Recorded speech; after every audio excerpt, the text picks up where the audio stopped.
días multa.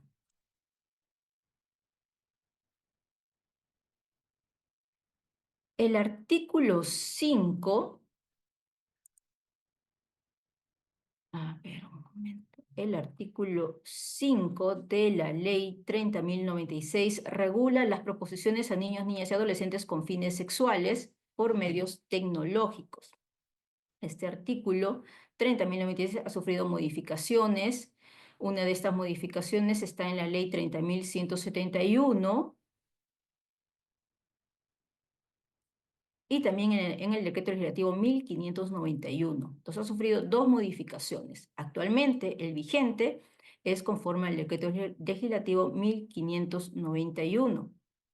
En este artículo 5, se sanciona a aquel autor que a través de Internet u otro medio análogo se contacta con un menor de 14 años para solicitar u obtener de él material pornográfico para proponerle llevar a cabo cualquier acto de connotación sexual con él o con tercero. Será reprimido con pena privativa de libertad no menor de 6 ni mayor de 9 años.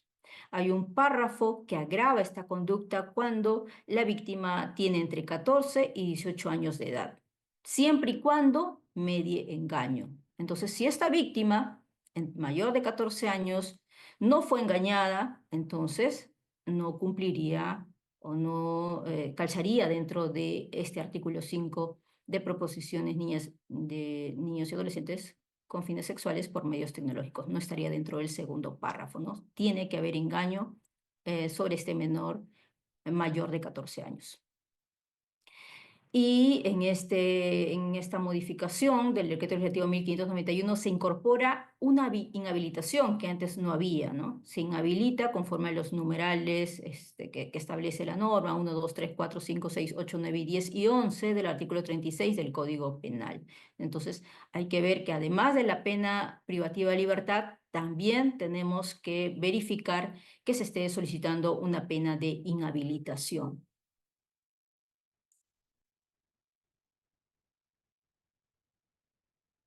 Como vemos en este cuadro comparativo de las modificaciones que ha sufrido este artículo, los cambios más principales es en cuanto a la pena. Entonces, hasta la norma anterior, la pena en estos casos era de 4 a 8 años, cuando la víctima era menor de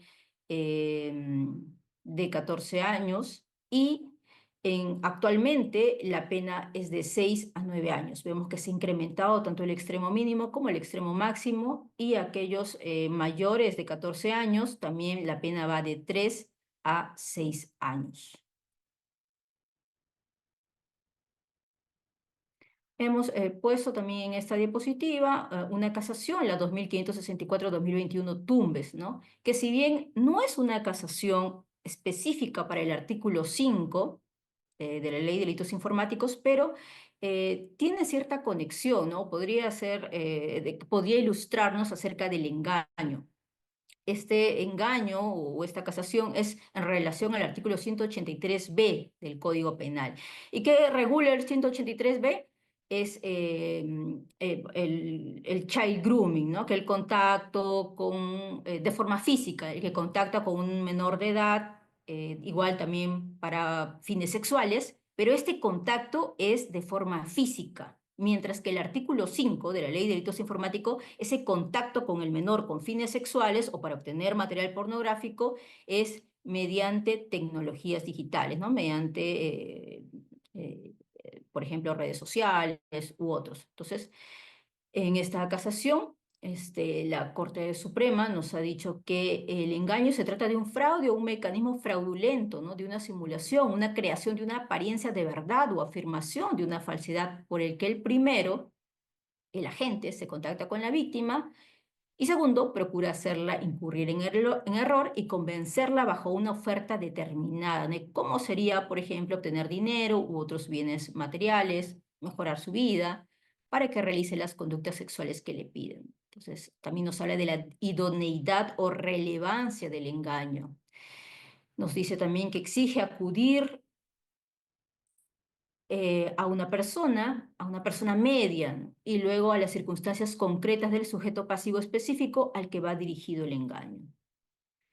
Nos dice también que un adolescente de 14 años, por su corta edad y falta de madurez en la situación en la que se encontraba, o sea, para el caso específico, no están razonando aquí la Corte Suprema, ¿no?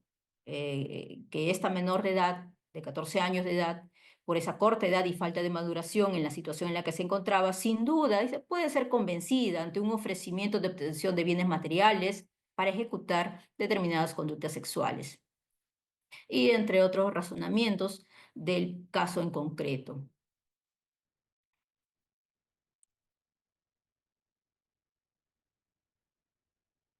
Este es el artículo que ha sido incorporado el 8 de agosto del 2024. Está en el artículo 5A, el chantaje sexual con materiales elaborados o modificados por medios digitales o tecnológicos. Este artículo actualmente nos dice, ¿no?, que mediante el uso de tecnologías de la información o comunicación amenaza o intimida a una persona con la difusión de imágenes, materiales audiovisuales o audios elaborados o modificados por medios digitales o tecnológicos para obtener de ella una conducta o acto de connotación sexual.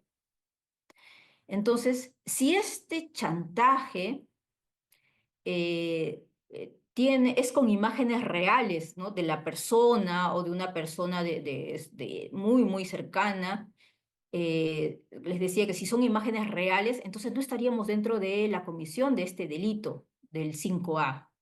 Para que configure este delito, esas imágenes o audios tienen que estar modificados, ¿no?, por medios digitales o tecnológicos. O también podemos decir que podría estar modificados con inteligencia artificial. Entonces, solo en esos casos, cuando estas imágenes o audios están modificados, estaríamos frente al artículo 5A. Si son audios reales de la víctima, si son fotografías propias de la víctima que, por ejemplo, la pareja en algún momento le ha tomado y después realiza estos actos de chantaje, no estaríamos dentro del 5A, sino otro delito que está dentro del Código Penal, ¿no?, sobre el chantaje sexual. La pena privativa de libertad en estos casos es no menor de 2 ni mayor de 4 años en inhabilitación, conforme a los incisos 5, 9, 10 y 11 del artículo 36 del Código Penal. Tenemos también ciertas agravantes, como por ejemplo, si esta amenaza a la víctima se refiere a la difusión de imágenes, materiales audiovisuales o audios con contenido sexual en las que aparezca la propia víctima o participe esta víctima. En estos casos, la pena será no menor de 3 y mayor de 5 años en inhabilitación. También la otra agravante es cuando la víctima mantenga o haya mantenido una relación de pareja con el agente, ¿no? Han sido, por ejemplo, convivientes o han sido cónyuges. Entonces, también esa situación es agravada por este artículo. Y por último, cuando la víctima es menor de 18 años de edad. En la casuística son muy pocas las denuncias que hemos recibido en el subsistema ciberdelincuencia de este delito, ¿no? Por lo menos en mi despacho no tengo mapeado un delito, una denuncia por este artículo, ¿no? Porque estas fotos o esas imágenes, en su gran mayoría, cuando lo realizan, son imágenes reales. Y en esos casos, pues configuran, como yo le he mencionado, otro artículo que está en el Código Penal. Esas imágenes tienen que estar modificadas, ¿no? Este es el artículo 6 de la Ley de Delitos Informáticos. Les había comentado en un inicio que este artículo 6 ha sido derogado, ¿no? Ha sido derogado por la Ley 30.171, publicada el 10 de marzo del 2014. O sea, desde el 2014 este artículo ya no está dentro de la Ley de Delitos Informáticos. Entonces ya no existe, es impune este delito de tráfico ilegal de datos. No. Lo que ha pasado es que este artículo o este tipo penal ahora está regulado en el Código Penal, en el artículo 154A. Está regulado como tráfico ilegal de datos personales y se sanciona, ¿no?, a aquella persona que ilegítimamente comercializa o vende información no pública relativa a cualquier ámbito de la esfera personal, familiar, patrimonial, laboral, financiera u otro de naturaleza análoga sobre una persona natural. Será reprimido con plena privativa de libertad, no menor de 2 ni mayor de 5 años. Si el agente comete el delito como integrante de una organización criminal, la pena se incrementa hasta en 1/3 por encima del máximo legal previsto en el párrafo anterior. Entonces, cuando nosotros estamos investigando delitos informáticos, muchas veces vemos en la casuística que los delitos informáticos a veces tienen de cierta forma o se alimentan de bases de datos, ¿no? Bases de datos que se filtran en el mercado negro, bases de datos que Recording muchas veces stopped. son de bancos o pueden ser de empresas de telefonía o de otro tipo de entidad, ¿no? Que se encarga de administrar o almacenar esa base de datos. Esta base de datos no, es tomada o comprada por los ciberdelincuentes y finalmente cometen fraudes informáticos, pueden cometer, por ejemplo, phishing, que hemos visto en algunos de los casos, u otras modalidades de ciberdelitos. Pero no es en concreto un delito que esté tipificado en la ley de delitos informáticos, sino que se encuentra en el Código Penal.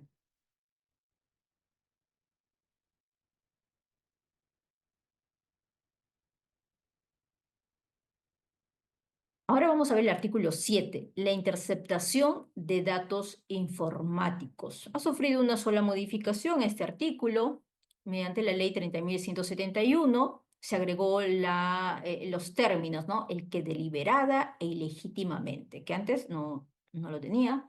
Entonces, aquella persona que deliberada y ilegítimamente intercepta datos informáticos en transmisiones no públicas dirigidos a un sistema informático originados en un sistema informático o efectuado dentro del mismo, incluidas las emisiones electromagnéticas provenientes de un sistema informático que transporte dichos datos informáticos, bueno, va a ser reprimida, ¿no? Con pena de 3, no menor de 3 ni mayor a 6 años. Eh, este tipo de delitos tampoco es muy común, ¿no? En el subsistema ciberdelincuencia, en- por lo menos de lo que tengo en mi despacho, tampoco nos ha llegado una denuncia, por ejemplo, de los conocidos o denominados chuponeos, ¿no? O que haya alguien interceptado la comunicación, sea una comunicación telefónica o una comunicación de WhatsApp o Telegram. No hemos tenido una denuncia de ese tipo. Entendemos que hay interceptación por ahora de forma legal, ¿no? Cuando el juez autoriza la interceptación de las comunicaciones y luego se ingresa estos números a ser interceptados en el sistema de constelación y se procede a todo el protocolo, ¿no? Con participación de los agentes policiales y la fiscalía. Pero estas, como les decía, no tenemos conocimiento, por ejemplo, que se haya presentado alguna denuncia de interceptación de datos informáticos o de comunicaciones. Hay una agravante para este caso, ¿no? Cuando el agente comete el delito como integrante de una organización criminal, la pena se incrementa hasta en 1/3 por encima del máximo legal para estos supuestos. De igual forma, también podemos ver que también hay un párrafo en la que se sanciona con pena no menor de 5 ni mayor de 8 años cuando el delito recaiga sobre información clasificada, ¿no? Como secreta, reservada o confidencial, de conformidad con la ley 27.806, ¿no? Que es la ley de transparencia y acceso a la información pública. De igual forma, también hay otro tipo de sanción, en este caso no menor de 8 ni mayor a 10 años, cuando el delito comprometa la defensa, seguridad o soberanías nacionales. Pero como vuelvo a indicar, eh, por lo menos no, de forma oficial no se tienen denuncias de este tipo de interceptaciones. Posiblemente puedan haber, ¿no? Nosotros sabemos dentro de las capacitaciones que nos brindan que hay diferentes formas de interceptar comunicaciones, ¿no? Por ejemplo, los keylogger. Podemos conectar ahí un aparato entre la computadora, ¿no? Y la pantalla, y este keylogger lo que hace es copiar todo lo que nosotros estamos tipeando. Toda la información que tipeamos es copiada a través de este keylogger y remitida, ¿no?, al autor o al ciberdelincuente. Es una forma, por ejemplo, de interceptar datos informáticos. Puede ser que envíen tal vez un troyano, un malware que se instale en la computadora, y también sería otra forma de interceptar datos informáticos. Pero como tal, como delito en sí, que haya llegado como un caso a la fiscalía, por lo menos no tenemos conocimiento.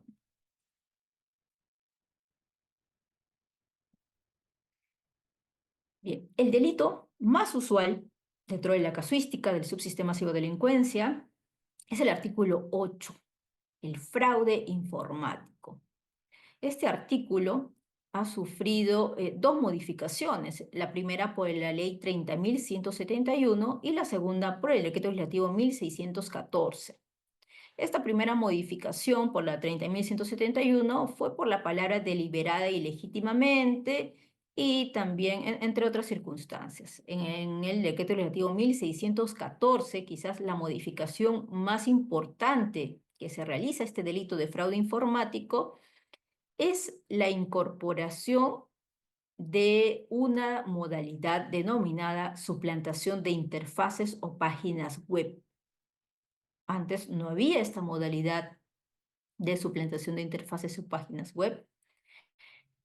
Entonces, ¿qué pasaba en estos casos en donde la persona, ¿no?, el ciudadano, el agraviado, recibía, por ejemplo, en su correo electrónico un enlace del BCP y le decía, ¿no?, ingresa a la página del BCP para que puedas actualizar tus datos? El ciudadano ingresaba a ese link y parecía ser una página web del BCP, una copia, vamos a decir así, de la página web del BCP, y luego él actualizaba ciertos datos y el ciberdelincuente ya copiaba de esta forma los datos, por ejemplo, de su tarjeta, las claves, entre otros. Esta modalidad en un primer momento era tipificada antes de la modificatoria por muchos fiscales como una estafa agravada del inciso 5, ¿no? Aquella persona que mediante engaño, error, busca obtener datos de las tarjetas de crédito, de débito del sistema financiero, ¿no?, con la finalidad de obtener un provecho económico. Y más o menos por ahí iba vamos a decir, calificación por cuando se tenían conocimiento de este tipo de hechos. Pero cuando se incorpora ya la clonación, la suplantación, perdón, de interfaces o páginas web, entonces, estos denominados antes como phishing, ahora ya podrían ser subsumidos por el delito de fraude informático, ¿no?, en donde el ciberdelincuente se ha tomado el tiempo de crear, ¿no?, una plataforma, una página web, una interfaz muy similar al de una empresa. Una empresa puede ser vinculada al sistema financiero o, por ejemplo, una pasarela de pagos. Se me ocurre PayPal, Safety ¿no?, o quizás Mercado Pago. Entonces, suplanta, hace parecer que es esta interfaz o esta página web, y el ciudadano, ¿no?, ingresa a estas páginas, presuntas páginas, e ingresa sus datos informáticos de sus tarjetas u otros datos informáticos, y lo cual genera, ¿no?, genera al final un provecho económico ilícito por parte de este autor. Entonces, ahora el phishing estaría dentro del fraude informático. Entonces, el primer párrafo está de la siguiente manera: el que deliberada y legítimamente procura para sí o para otro un provecho ilícito en perjuicio de tercero mediante diseño, introducción, alteración, borrado, supresión, clonación de datos informáticos, suplantación de interfaces o páginas web, o cualquier interferencia o manipulación del funcionamiento de un sistema informático. Entonces, cuando no estamos seguros de qué forma se ha realizado esta modificación del sistema informático, entonces podríamos ir por el último verbo rector, ¿no?, la manipulación. Ya cualquier manipulación, ¿no?, cualquier interferencia o manipulación en el sistema informático, de un sistema informático. será reprimido con una pena privativa de libertad no menor de 4 ni mayor a 8 años. Y con, bueno, días multa, ¿no? De 60 a 120 días multa. Antes, la pena solo del primer párrafo era menor. El primer párrafo tenía una pena privativa de libertad no menor de 3 años, ¿no? No menor de 3 ni mayor a 8 años. Entonces, con el decreto legislativo 1614, emitida en diciembre del 2023, se agrava la conducta, se agrava el extremo mínimo y ahora es 4 años. 4 años como mínimo de pena privativa de libertad en el primer párrafo. Ahora, eh, vemos, por ejemplo, vamos a analizar solo del primer párrafo, ¿no? Nos hablan de verbos rectores como diseñar, introducir, alterar, borrar, suprimir, clonar datos informáticos. Entonces, clonar significa hacer una copia fiel, ¿no? Igual, clonar datos informáticos. Por ahí recuerdo que, por ejemplo, llegó un caso, una denuncia en la cual se había creado un correo muy similar a un correo de una empresa, ¿no? Y a través del cual se hizo una estafa muy grande. Y los abogados habían indicado que se trataría de un fraude informático en la modalidad de clonación de datos informáticos porque se ha clonado el correo. Y como hemos indicado, una clonación es como que una copia de bit a bit, es una copia fiel, ¿no? Es clonación. Y lo que teníamos en ese caso es la creación de un correo paralelo, pero que no era igual. Se había, por ejemplo, en un correo, vamos a decir así, que era @Paola, y en el otro correo era, en vez de la Paola, era Peola, por ejemplo. Se cambió una letra. ¿Hacía confundir al destinatario? Sí. ¿Era el mismo? No, porque había cierta diferencia. ¿Era una clonación, una copia idéntica, una copia de bit a bit? No. Entonces, no se trataba de una clonación de datos, sino que era un artificio para engañar, ¿no? a la víctima. La creación de un correo muy parecido. Ya, entonces seguimos con el primer párrafo, les había comentado, la suplantación de interfaces o páginas web, cualquier interferencia o manipulación en el funcionamiento de un sistema informático y la pena que ahora es mayor a comparación de la que había antes de esta modificación. Están los días multa. En el segundo párrafo, que casi pocas veces lo hemos visto, creo que en pandemia sí, se incrementó un poco los casos en el segundo párrafo, se sanciona aquellas conductas en donde el fraude informático afecte el patrimonio del Estado destinado a fines asistenciales o a programas de apoyo social. En esos casos, la pena privativa de libertad será no menor de 5 ni mayor de 10 años. Días multa también tiene, de 80 a 140 días multa. Les decía, son pocos los casos del segundo párrafo, pero también hay, ¿no? También hay afectaciones a patrimonios del Estado destinados a fines asistenciales o programas sociales. Como por ejemplo casos en donde se ha afectado el bonos, ¿no? Bonos, entre otros. El tercer párrafo, ¿no? Con el 1614 se ha introducido un tercer párrafo. En este párrafo se sanciona a aquella persona que colabora con la comisión de algunos de los supuestos, dice, de los párrafos precedentes, facilitando la transferencia de activos. Vuelvo a repetir, el tercer párrafo sanciona a aquella persona, aquel autor que tiene intencionalmente, ¿no? El dolo, colabora con la comisión de alguno de los supuestos del fraude informático y facilita la transferencia de activos. ¿Cuál es lo más usual en los fraudes informáticos? ¿O cuál es la primera persona que se identifica de un fraude informático? Son las denominadas cuentas receptoras.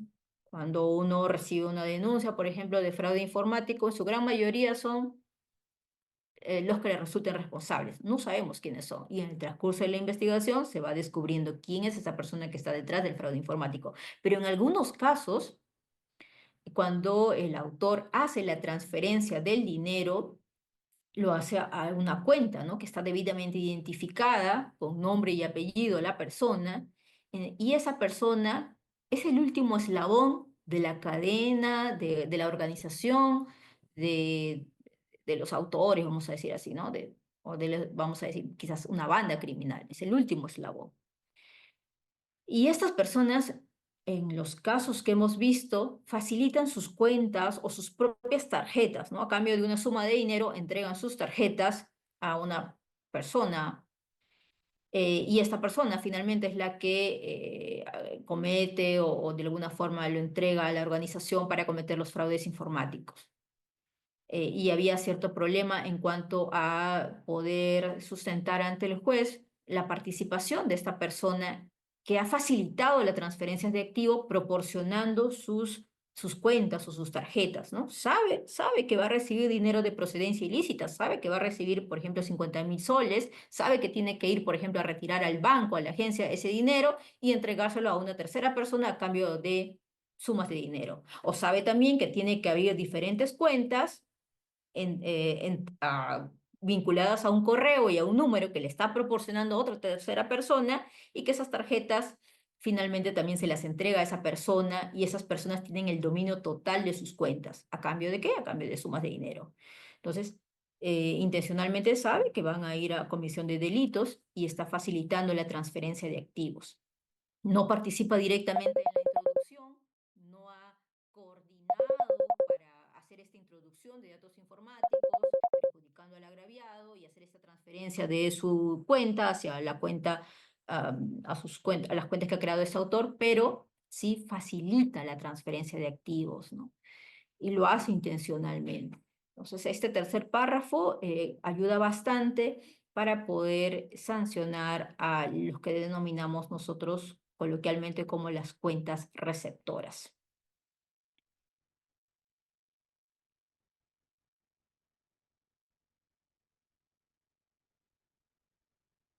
Es muy común también en la casuística ver cierta confusión entre el fraude informático y la estafa.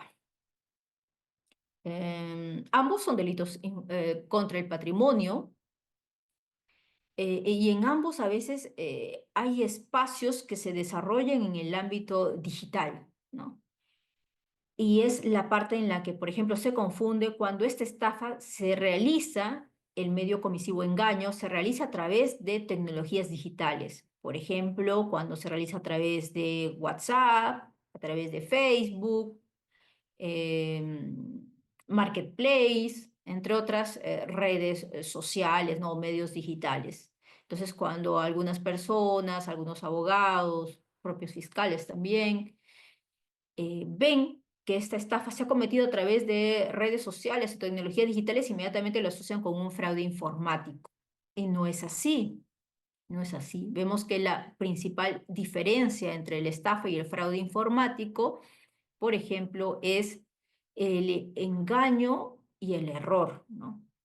En el caso del fraude informático, el agraviado, cuando va a ingresar a sus cuentas bancarias a revisar, ya no tiene dinero, ¿no? Él no reconoce esa transferencia de dinero. O le llega un mensaje a su correo indicándole que se ha realizado una transferencia exitosa de dinero. Entonces a él nadie le ha engañado, nadie lo ha inducido a error para que él realice esa disposición patrimonial de su dinero, ¿no? Alguien ha irrumpido en sus datos informáticos o en el sistema informático del banco, de alguna forma,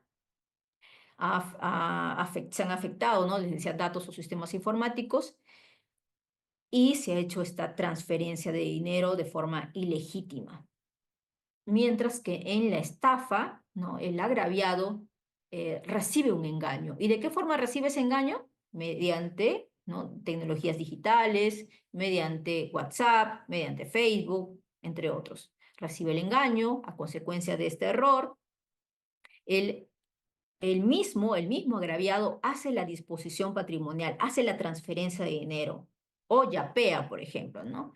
Hay casos en los que nos dicen, yo estaba navegando por Marketplace y quise comprarme un celular y estaba a muy buen precio. Entonces, me dice esta persona que mejor conversemos por WhatsApp. Vamos por WhatsApp, me dice que primero le pague el 50%, vamos a decir que sean 1.000 soles, y yo hice esta transferencia de dinero y luego que hice la transferencia del dinero ya me bloqueó, no tuve ningún tipo de contacto con esa persona. Entonces allí estaríamos frente a una típica estafa a través, y este engaño se dio a través de medios digitales, ¿no? Le decía el Facebook o WhatsApp posteriormente, pero no es un fraude informático, es el propio agraviado a consecuencia del engaño, sumido en el error, él mismo hizo la transferencia del dinero, hizo la disposición patrimonial y tuvo una afectación económica, mientras que el sujeto activo obtuvo un aprovechamiento económico.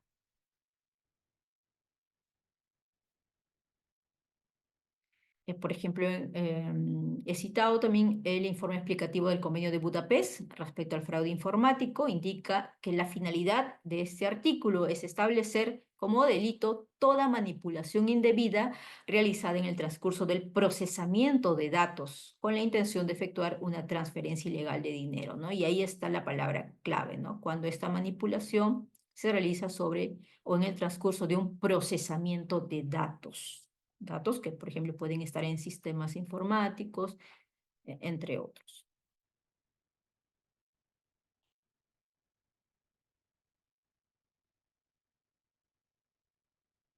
Y les comentaba que se había incorporado un artículo, ¿no? El artículo 8A sobre los préstamos extorsivos. Este artículo se ha incorporado el 11 de diciembre del 2024 mediante la ley 32.183. En este artículo, en este tipo penal, se sanciona aquella persona que a través de plataformas digitales, internet u otro medio análogo induce o obliga mediante amenaza, intimidación, engaño o ardid a aceptar dinero o bienes, simulando un contrato de mutuo o cualquier otro con el fin de obtener una ventaja indebida, será reprimido con pena privativa de libertad no menor de 10 ni mayor de 15 años.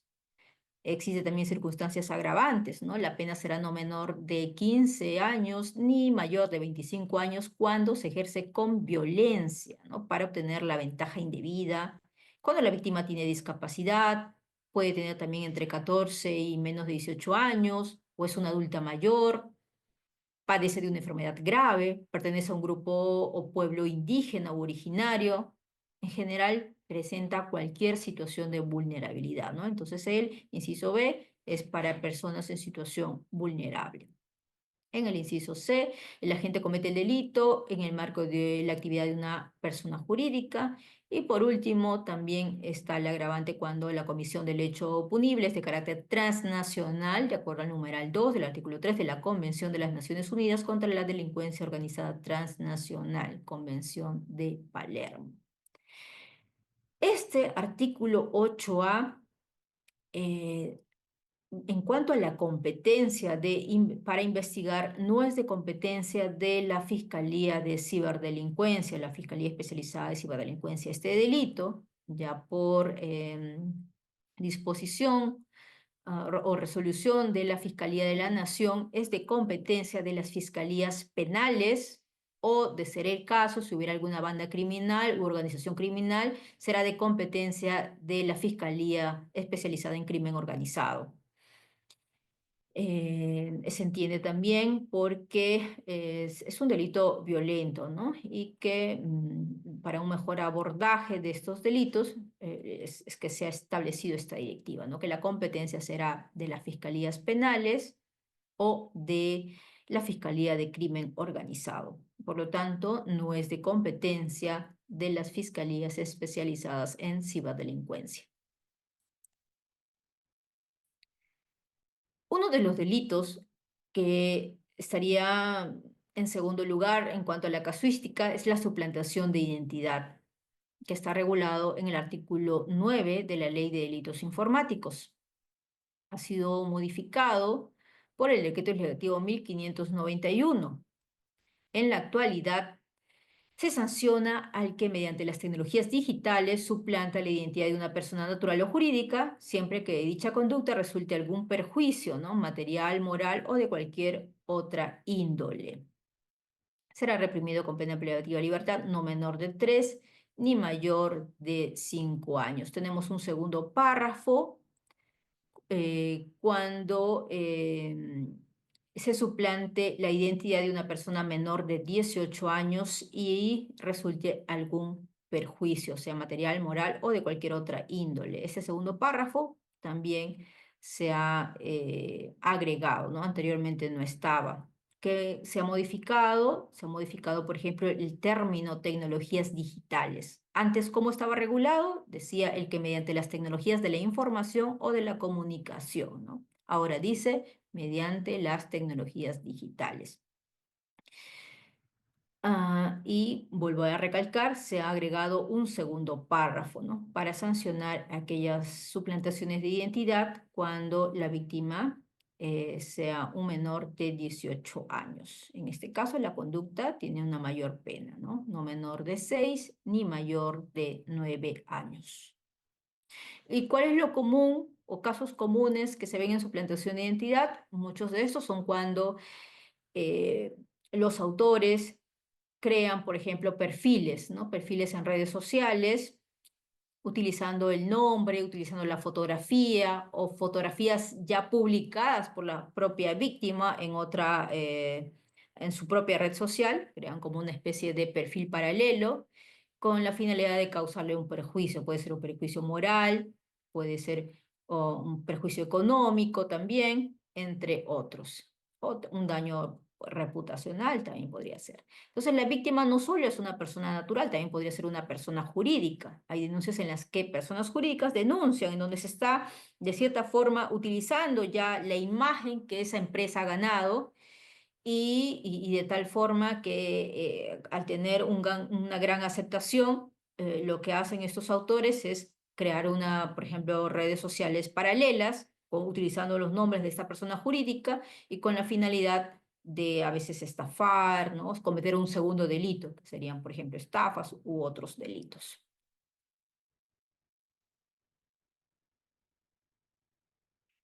El Tribunal Constitucional, en la sentencia del expediente 2273-2005, un habeas corpus, ha desarrollado un poco acerca de qué se debe entender por identidad. Entonces nos dice que en cuanto a la identidad hay dos perspectivas.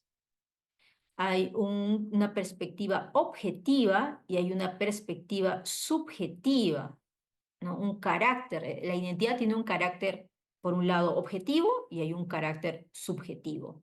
Nos dice que en cuanto al carácter objetivo, ¿no? Es cuando es el derecho, dice, del ser humano a ser individualizado conforme a determinados rasgos. Rasgos que en el aspecto objetivo podrían ser el nombre, el seudónimo, un registro, su herencia genética, ¿no? Sus características corporales, entre otros. Mientras que en el carácter subjetivo de esta identidad tenemos a la identidad cultural, valores, reputación, etcétera. Entonces, la identidad no solo es el nombre de la persona, no solo es el DNI de la persona, ¿no? Vemos que es también, por ejemplo, esas características físicas, ¿no? Su fotografía que está siendo utilizada, entre otros. Luego tenemos el artículo 10, el abuso de mecanismos y dispositivos informáticos. Este delito es un adelantamiento de la barrera de punibilidad, entonces se sanciona a aquella persona.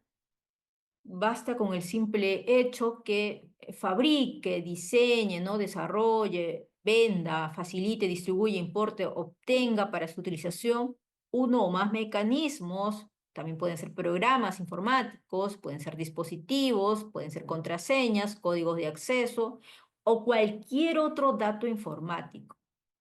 Pero que estos dispositivos, estas contraseñas o estos datos informáticos que él tenga o estos programas tienen que estar específicamente diseñados para la comisión de delitos, ¿no? De delitos informáticos. O el que ofrece, ¿no? También servicios que contribuya con la comisión de delitos informáticos. Entonces, si una persona está en posesión de de algún, vamos a decir, algún programa, algún software para la comisión de delitos informáticos, entonces podría estar dentro de este artículo, que sería el abuso de mecanismos y dispositivos informáticos. Hemos tenido casos dentro de la Fiscalía de Ciberdelincuencia, como por ejemplo cuando se encuentra a personas en posesión de gran cantidad de tarjetas de la línea 1 del metro del tren, pero tarjetas que han sido manipuladas en sus datos informáticos. Normalmente estas tarjetas dentro de su sistema reciben una recarga, ¿no? Dentro del software de la línea 1. Pero estos autores o estos, entre comillas, ciberdelincuentes, lo que hacen es manipular los datos informáticos de la tarjeta. Nunca le han hecho una recarga, pero aparece con recargas de 150 soles, 200 soles. Y cuando la recarga máxima es solo de 100 soles.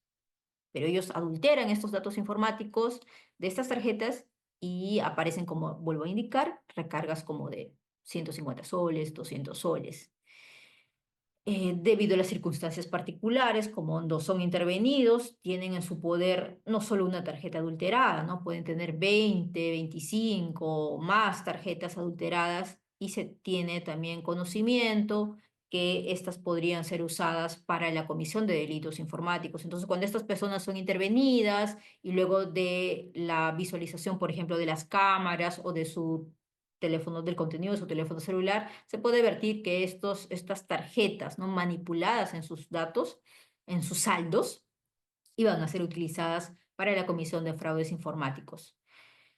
Y por lo tanto podrían estar dentro de este delito de abuso de mecanismos o dispositivos informáticos. Pero si estas tarjetas ya fueran usadas dentro del sistema informático de la línea 1 del metro del tren, entonces ya estaríamos frente al delito ya del fraude informático, ¿no? Porque estos datos ya fueron introducidos en el sistema informático del tren y se ha obtenido una ventaja económica, ¿no? Por cada vez que este autor pasa la tarjeta por el torniquete y a cambio de ello recibe 2 soles, vamos a decir así, del usuario, pero cuando nunca ha recargado la tarjeta. Y a quien está defraudando finalmente es al Estado, ¿no? Al Estado porque este dinero que pagan los usuarios debería ir al Estado, al Ministerio de Transportes y Comunicaciones, conforme a los contratos que ha suscrito con la línea 1. Pero como él ha alterado este dato informático y lo ha introducido en los torniquetes, que es un sistema informático, y ha obtenido una ventaja económica, parece mínima, ¿no? 2 soles, nosotros dijimos, pero por 2 soles ha cometido un fraude, dirían muchos de ustedes. Pero ¿cuántos pases hacen al día? Cuando nosotros recibimos los informes de la línea 1, solo esa tarjeta en minutos, ¿no? Muchos pases, ¿no? De tantos usuarios. Y al final del día no es solo 2 soles, ¿no? Pueden ser 100, 200, 300 soles. ¿Cuántos usuarios, cuántas personas hay realizando esta modalidad de fraude informático? Muchas a veces en las estaciones, ¿no? Dos, tres.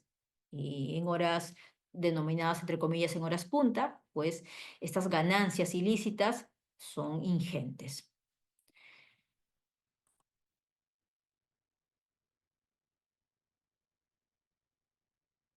Bien, en el artículo 11 tenemos agravantes. Se ha regulado agravantes a la ley de delitos informáticos.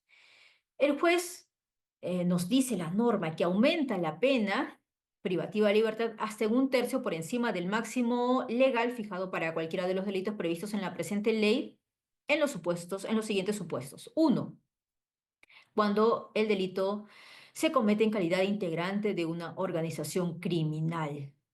Dos, el agente comete el delito mediante el abuso de una posición especial de acceso a la data o información reservada o el conocimiento de esa información en razón del ejercicio de un cargo o función. Por ejemplo, hay casos en los que un trabajador de una entidad financiera, ¿no? Aprovechándose de ese acceso que tiene a la data reservada, a esa posición especial sobre el acceso a la data financiera de diversos usuarios, ¿no? Comete delitos informáticos.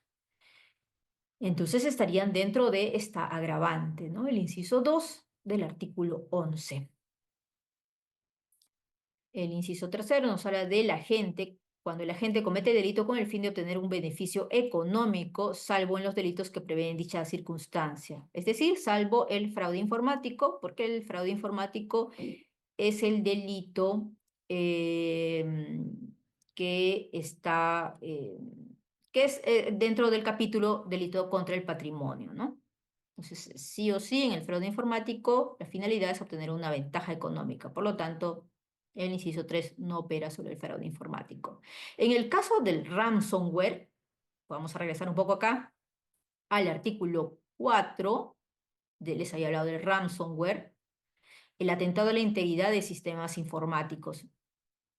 Entonces, en el ransomware les decía, lo que hace este autor es hacer inaccesible, ¿no? Hacer inaccesible, impedir el acceso al sistema informático de esta empresa a cambio de una suma de dinero. Esta finalidad o este pedido de dinero está dentro del tipo penal como elemento normativo. No, no está. Entonces, cuando soliciten dinero, una vez que hacen inaccesible el sistema informático, sería el artículo 4 de la Ley de Delitos contra la Integridad de Sistemas Informáticos con la agravante del artículo 11, inciso 3, ¿no? Sería el inciso 3. Entonces, cuando vemos un ransomware en el cual se secuestran el sistema informático, los datos informáticos, podríamos estar también con el fin de obtener una ventaja económica, ¿no? A cambio de un rescate. En ese caso estaríamos también citando el agravante del inciso 3. Y finalmente el inciso 4, cuando el delito compromete fines asistenciales, la defensa, la seguridad y la soberanía nacional.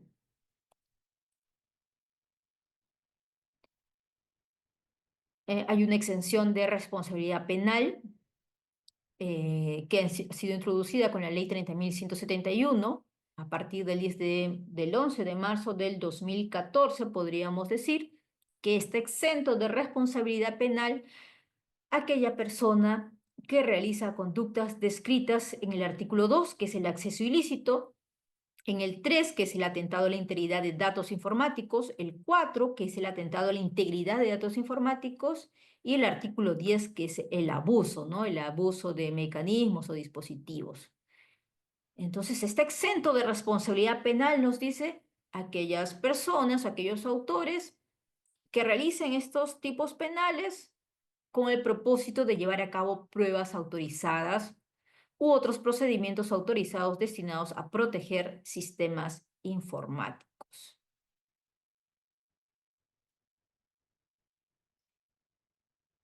Hay que tener en cuenta también que a partir del decreto legislativo 1591 del 13 de diciembre del 2023 vamos a decir así, se ha cerrado la puerta para los beneficios, ciertos beneficios, ¿no? Para aquellos autores que han cometido el artículo 5. ¿Cuál era el artículo 5? Era el de proposiciones a niños, niñas y adolescentes con fines sexuales por medios tecnológicos, ¿no? También conocido como child grooming. No procede beneficios como la confesión sincera, la conclusión anticipada, la terminación anticipada, ¿no? En estos casos no resulta procedente estas reducciones. Quizás podrá cogerse, sí, pero no habrá ese beneficio de la reducción de un séptimo o un sexto por terminación anticipada. También es improcedente para este artículo en específico la redención de pena por trabajo o estudio y beneficios penitenciarios como la semilibertad o liberación condicional. Entonces, vuelvo a recalcar, se ha cerrado la puerta para la aplicación de ciertos beneficios como terminación anticipada, que es lo que más usamos, o la conclusión anticipada, esas reducciones para aquellas personas que han cometido el delito de proposiciones a niños, niñas y adolescentes con fines sexuales por medios tecnológicos. Artículo 5 de la Ley 30.096. En el aspecto procesal tenemos medidas procesales, como por ejemplo podemos pedir como fiscalía incautación de los dispositivos de almacenamiento, dispositivos electrónicos, podemos usar el agente encubierto usual, ¿no? O el agente encubierto informático, solicitar datos a proveedores de servicios, levantar las comunicaciones, levantar el secreto bancario, hacer investigaciones en fuentes abiertas, podemos también disponer videovigilancias, televigilancias, entre otros. En cuanto a las competencias de investigación, hay que tener en cuenta que, sobre todo a los colegas que forman parte del Colegio de Abogados del Callao, es que la Fiscalía Especializada en Ciberdelincuencia de Lima Centro tiene competencia solo en 16 distritos de Lima. Y además de tener competencia física, ¿no? Competencia territorial en los 16 distritos de Lima, en cuanto a la competencia funcional, conoce todos los delitos de la ley 30.096, les decía, excepto, ¿no? Excepto el 8A sobre los préstamos extorsivos. Conoce en adición también a sus funciones el artículo 196A, inciso 5. ¿Y de qué trata ese artículo? Trata sobre aquella estafa para obtener datos de las tarjetas de débito o de crédito del sistema financiero. No tenemos competencia sobre la provincia constitucional del Callao. Entonces, esos fraudes informáticos, esos delitos informáticos que se cometen en el Callao, ¿quién los conoce, no? ¿Quién los investiga? Ustedes se preguntarán. Entonces, esos tipos de delitos los conocen las fiscalías comunes. Tenemos nosotros, dentro del sistema de ciberdelincuencia, una unidad fiscal especializada en ciberdelincuencia, también conocida en sus iniciales como la UFEC. Esta UFEC, esta unidad, brinda acompañamiento técnico a todos los fiscales a nivel nacional. Entonces, si un fiscal del Callao, por ejemplo, tiene un caso muy complejo donde, por ejemplo, esté vinculado a criptomonedas, hay enlaces que haya que rastrear y se complica un poco la investigación, podría, por ejemplo, un abogado pedirle al fiscal, quizás por escrito, que se solicite un acompañamiento técnico con la unidad fiscal especializada en ciberdelincuencia. Esta unidad le brinda pautas al fiscal y le indica, ¿no? A modo de sugerencia, a modo de propuestas, qué diligencias puede realizar. Un informe muy detallado y le da las pautas al fiscal de qué diligencia realizar. Y si el fiscal, por ejemplo, hay ciertos procedimientos que no sabe cómo realizar, si es que va a pedir cooperación o si es que esta empresa tiene una plataforma habilitada para solicitar la información, esta unidad le brinda esa información y le da esas directivas, ¿no? de cómo pedir esta información. Por lo tanto, este fiscal del Callao no está solo, puede, les decía, pedir este acompañamiento técnico. Tenemos también fiscalías especializadas transitorias en Trujillo y Arequipa. Estas han sido creadas a partir de junio del 2021. En conclusión, tenemos fiscalías especializadas en ciberdelincuencia, tanto en Lima Centro, que comprende sus 16 distritos, tenemos una en Trujillo y otra en Arequipa. ¿Tenemos competencia en las otras Limas? Lima Norte, Lima Este, Lima Sur, no. Lima Noroeste, tampoco. ¿Quiénes van a conocer entonces? Las fiscalías penales, ¿no? Las comunes. Vuelvo a recalcar que el 8A no es de competencia de las fiscalías de ciberdelincuencia, sino de las fiscalías penales comunes o de crimen organizado. Esto por disposición de la Fiscalía de la Nación 2893-2024 MPFN, ¿no? Del 19 de diciembre del 2024.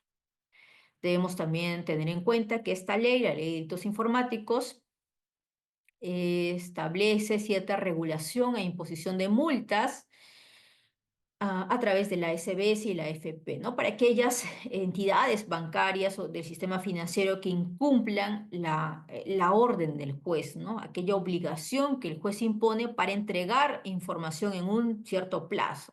El levantamiento del secreto bancario, por ejemplo, en un plazo determinado, 10 días.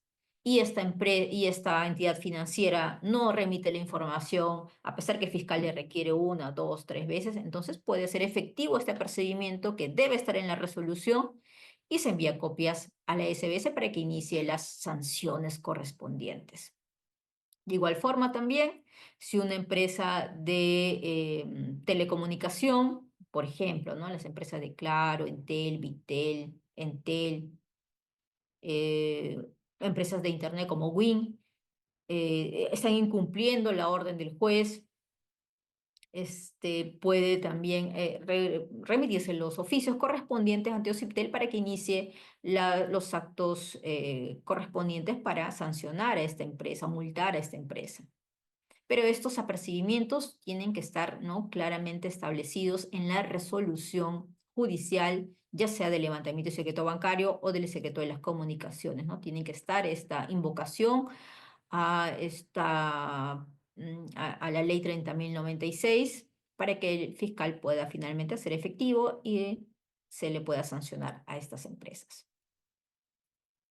Hay un punto importante que quiero recalcar en esta disertación. Es sobre la IP. Entonces, cuando nosotros estamos investigando delitos informáticos y sobre todo el delito más usual que les comentaba, que era el fraude informático, tenemos dos líneas de investigación importantes en los fraudes informáticos, ¿no? La línea de investigación para perseguir o ubicar las evidencias digitales y la ruta del dinero. Y dentro de la línea de investigación de las evidencias digitales, es importante determinar la IP.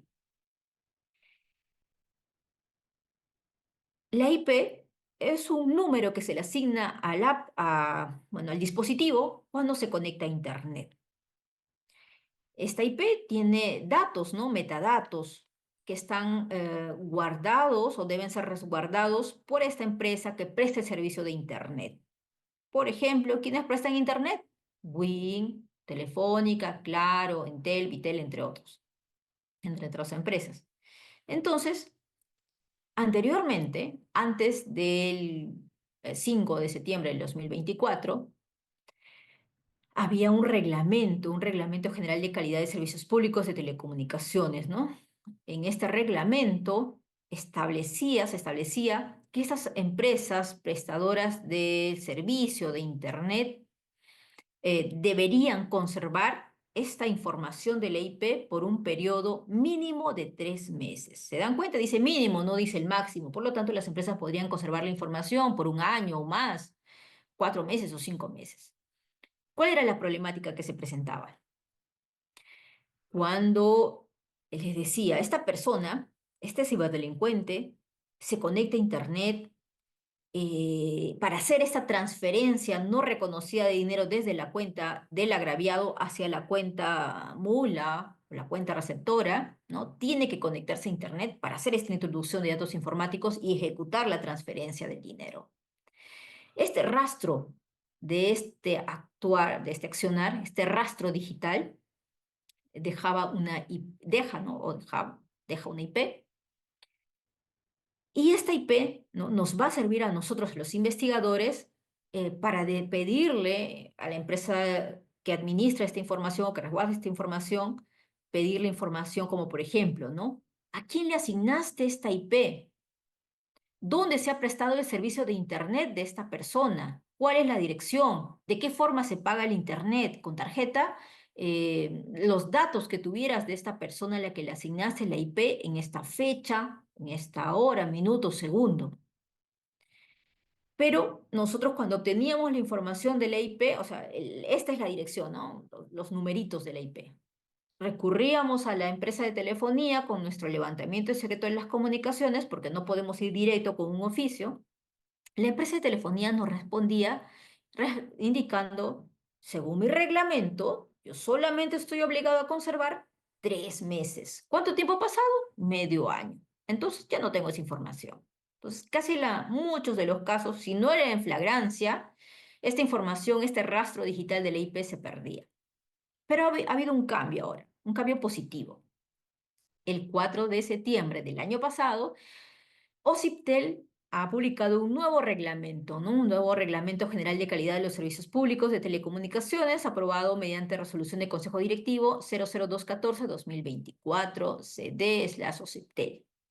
Este reglamento ha incrementado el plazo en que las empresas prestadoras de servicios de Internet tengan la obligación de conservar esos datos de la IP. Entonces, ahora, ¿cuánto es el plazo que están obligadas a conservar estos datos de la IP? 1 año y 6 meses. 1 año y medio están obligadas en conservar esos datos de IP. Entonces, entendemos que con estos datos que están conservando, pues vamos a tener investigaciones mucho más exitosas, ¿no? Ese rastro digital que antes se perdía por una serie de razones, ahora va a estar resguardada, ¿no? Por más tiempo, por 1 año y medio.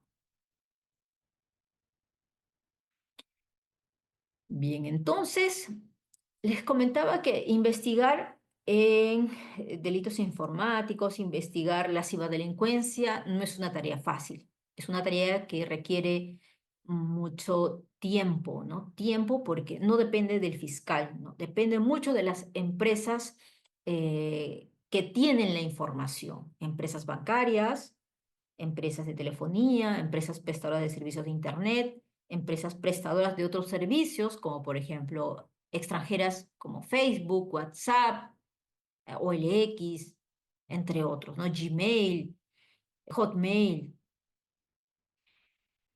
Y depende mucho de la respuesta de estas empresas para poder proseguir con la investigación. A veces la información que nos tiene que enviar esta empresa, como por ejemplo el banco, recién nos va a dar pie para continuar con el siguiente paso, ¿no? Que es, por ejemplo, el banco nos brinda la IP, luego recién vamos a hacer otro acto de investigación, que es una búsqueda en fuentes abiertas, y después ir al juzgado a pedir nuestro levantamiento de secreto de las comunicaciones y con nuestra resolución recién vamos a ir hasta la empresa prestadora de Internet para pedir la información de los datos de esa IP. Como ven, son bastantes pasos solo para obtener unos cuantos datos. Por lo tanto, requiere tiempo. Muchas de esas investigaciones al final son declaradas complejas, ¿no? Estos 8 meses de investigación preliminar muchas veces no alcanzan para recabar toda la información. Y estos ciberdelincuentes cada vez se preocupan, ¿no? Para evitar dejar la menor cantidad de rastros o en todo caso difuminar, vamos a decir, su rastro. Por ejemplo, ¿qué casos podemos encontrar, ¿no? Les decía, lo más usual, lo más fácil que tenemos en un fraude informático es cuando el ciberdelincuente ha hecho la transferencia desde la cuenta del agraviado hacia una cuenta beneficiaria. Entonces tienes fácilmente identificable la cuenta receptora, la puedes llamar a declarar, levantamiento de secreto bancario, entre otros, diversas diligencias, sin perjuicio de continuar con la investigación o la ruta de identificar las evidencias digitales. Pero hay casos también, les decía, en donde el ciberdelincuente lo que hace es generar transferencias de dinero a través de pasarelas de pago. Entonces, primero se va a través de, vamos a decir, Safety Pay, y cuando verificas el levantamiento de secreto bancario, ves que este dinero pasó a la pasarela de pagos Safety Pay. De Safety Pay pasó a otra pasarela de pagos o a otra empresa, como por ejemplo podría ser MoneyGram, ¿no? MoneyGram. Entonces, tú ves MoneyGram, no ves todavía la persona identificada. Tienes que primero pedir la información a Safety Pay. Con la información que te dé Safety Pay, recién vas a ver qué es MoneyGram, ¿no? Luego tienes que volver a ir a MoneyGram y pedir la información detallada de quién es la cuenta final, la cuenta beneficiaria. Esta forma de actuar de los ciberdelincuentes lo que hacen es, ¿no? Les decía, es tratar de perder el rastro de la ruta del dinero. Requiere paciencia porque hay que ir a las diferentes empresas o estas pasarelas de pago para pedirles la información y finalmente llegar a la cuenta final beneficiaria. Y en ese lapso de seguir las investigaciones, tenemos herramientas como por ejemplo registrar los dispositivos de almacenamiento, ¿no? Revisar, por ejemplo, si incautamos un celular, vamos a registrar o revisar el contenido del celular, sea con autorización del titular o con autorización judicial. Podemos echar mano también del agente encubierto informático digital. Les comentaba, ¿no? Solicitar información a proveedores de servicios, levantar el secreto de las comunicaciones, el bancario, realizar investigación en fuentes abiertas, también conocidas como OSINT. Podemos hacer esta búsqueda en fuentes abiertas, como también en fuentes cerradas. Fuentes cerradas como, por ejemplo, Yape, Plin. Vemos que se ha hecho un Yape a un número y queremos identificar quién es el titular de ese Plin o de ese número de Plin. Entonces podemos hacer una especie de simulación de este plin y vamos a ver que aparece el nombre. Esto podría ser un dato importante para poder finalmente hacer otras diligencias. Podemos también utilizar información de Renteseg, que ahora ya se está facilitando a los fiscales accesos a Renteseg, que es el sistema que almacena los números los datos de los titulares de números de telefonía móvil, ¿no? De celulares, no de teléfonos fijos, solo de celulares. Entonces, nosotros como fiscales, dentro del sistema de ciberdelincuencia, tenemos acceso al Renteseg, que es administrada por OCIPTEL, nos han dado acceso, podemos ver, por ejemplo, quién es el titular de esa línea, lo que antes nos demoraba, por ejemplo, 3 meses para que OCIPTEL nos responda, ahora lo podemos hacer en unos minutos, ver, por ejemplo, esa línea telefónica, a qué equipos se ha introducido, se ha vinculado.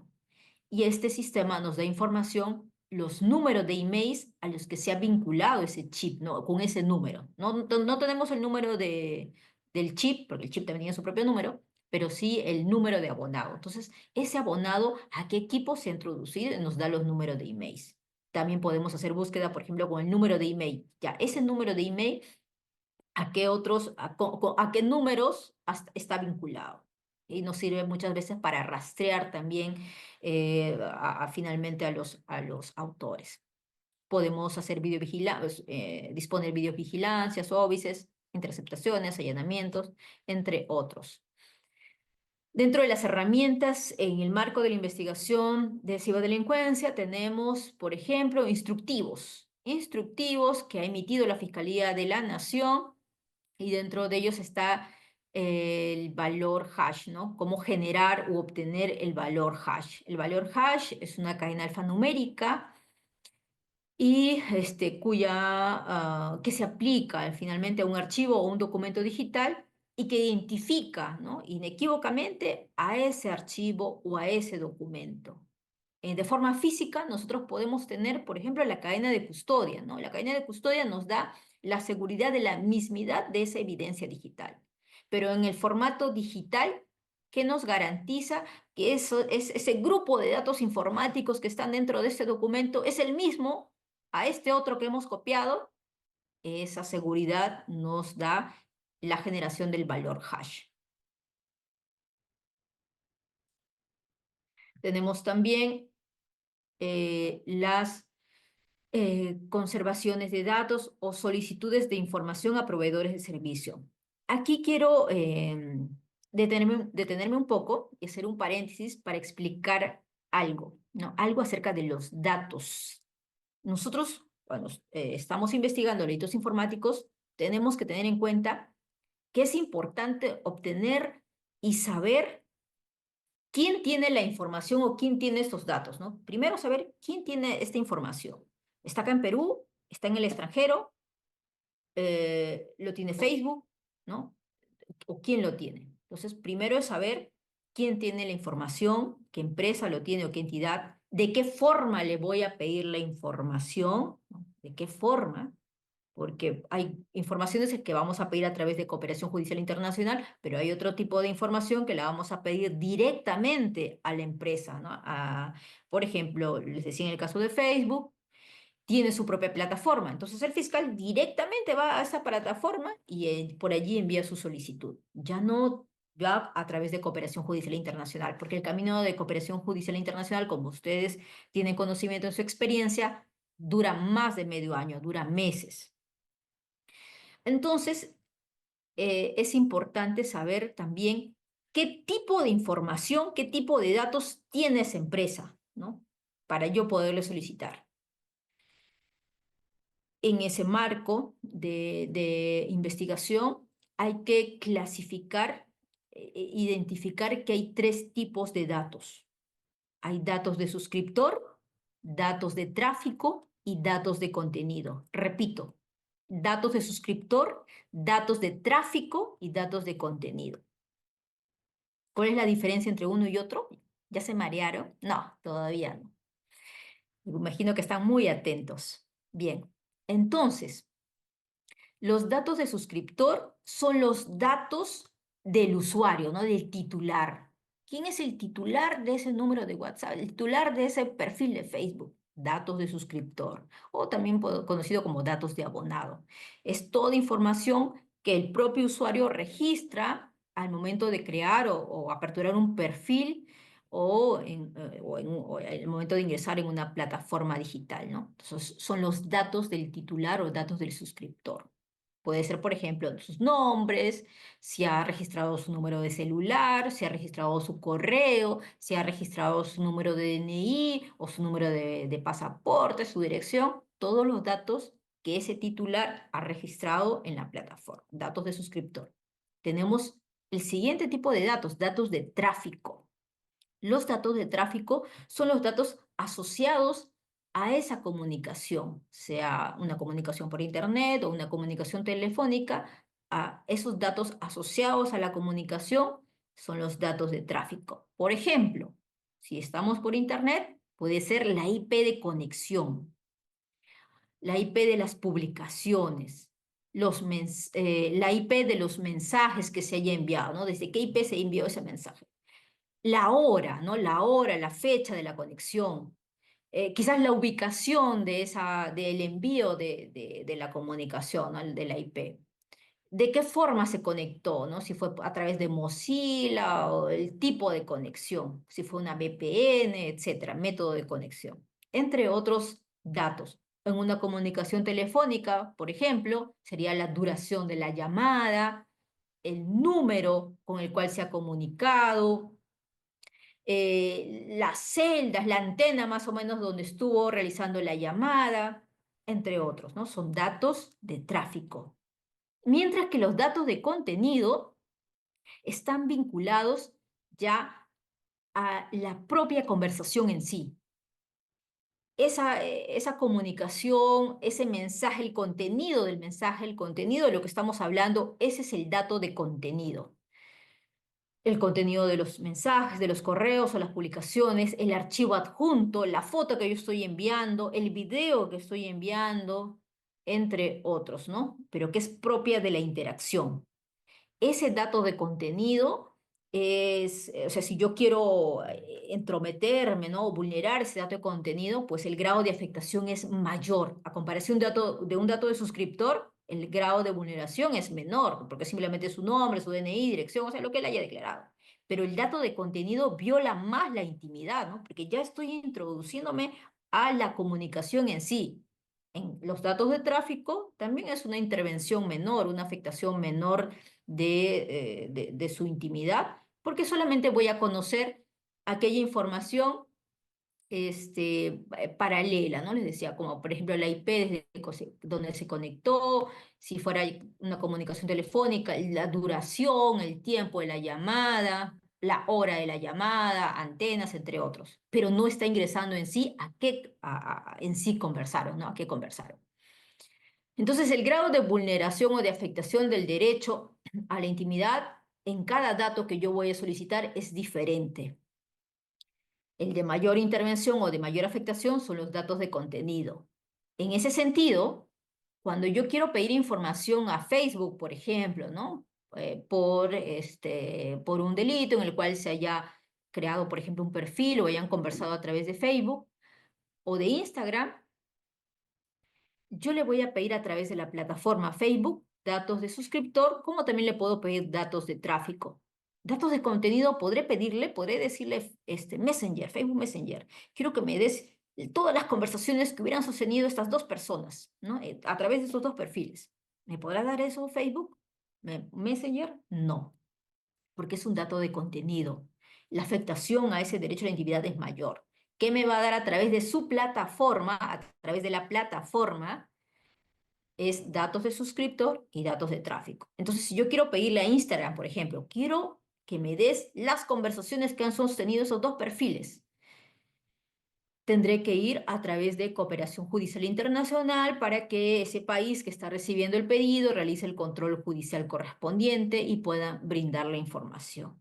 Entonces, a través de los datos de suscriptor y datos de tráfico donde la intervención o la afectación es menor, vemos que ese pedido va directamente a Facebook, ¿no? Fiscal hace su solicitud con orden judicial, lo ingresamos a la plataforma, es como enviar un oficio, ¿no? Lo enviamos por la plataforma y en menos de 15 días Facebook nos está respondiendo. Estos son los datos que ha registrado el titular y estos son los datos de la IP de conexión del último mes, por ejemplo, la IP de creación.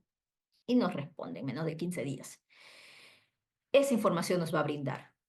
Pero si queremos pedirle datos de contenido, no nos los va a dar y nos va a responder que lo hagamos a través de una asistencia judicial internacional. Entonces, es importante, por eso les comentaba en un inicio, es saber de qué forma le voy a pedir, ¿no? De qué forma le voy a pedir la información.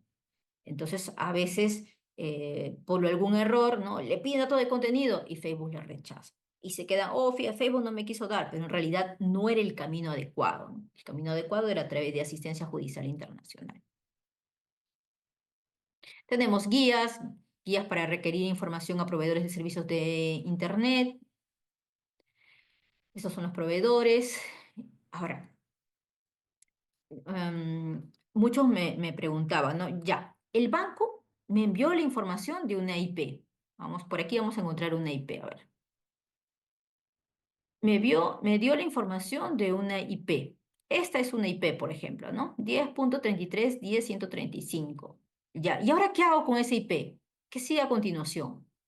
Entonces, lo que tenemos que hacer, una vez que el banco nos envíe información de la IP, vamos a ir a buscadores de acceso libre, como por ejemplo, eh, tenemos uno de los buscadores que es LACNIC, ¿no? Juiz de LACNIC, podemos buscar en ARIN, entre otros. Nosotros digitamos la IP en esta plataforma, es sencillo nada más, no es complejo, y nos va a indicar a qué empresa pertenece esa IP.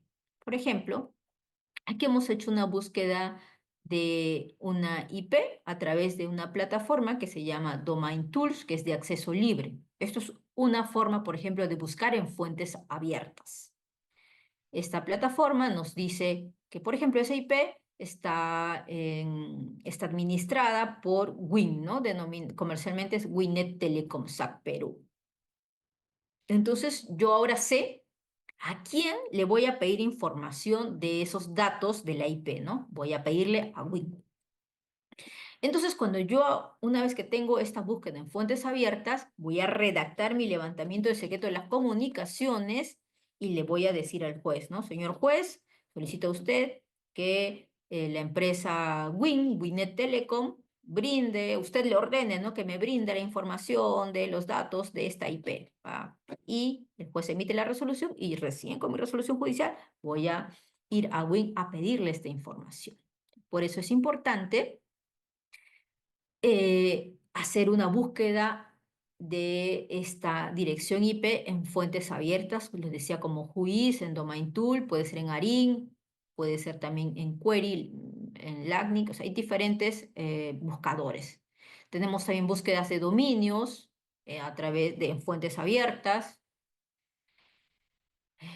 Por ejemplo, ¿no? Estamos buscando aquí en este dominio, en .pe, y buscamos el dominio de Saga Falabella y nos va a salir, por ejemplo, que está activo, quién es el contacto administrativo, entre otros datos, ¿no? Tenemos también buscadores de números telefónicos en fuentes abiertas. Por eso es muy importante dentro de las investigaciones en ciberdelincuencia saber, ¿no? Conocer en fuentes abiertas, en qué páginas puedo buscar, ¿no? Eso es muy importante, la búsqueda de información en fuentes abiertas, ¿no? Porque el Internet en general ofrece mucha información, pero hay que saber dónde buscar.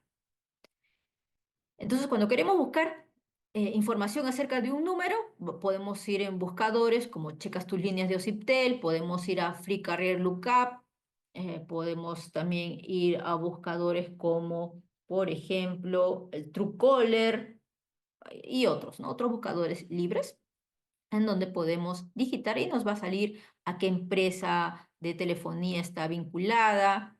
Inclusive en el Truecaller nos va a salir si hay otra persona que ha guardado ese número y con qué denominación lo ha guardado.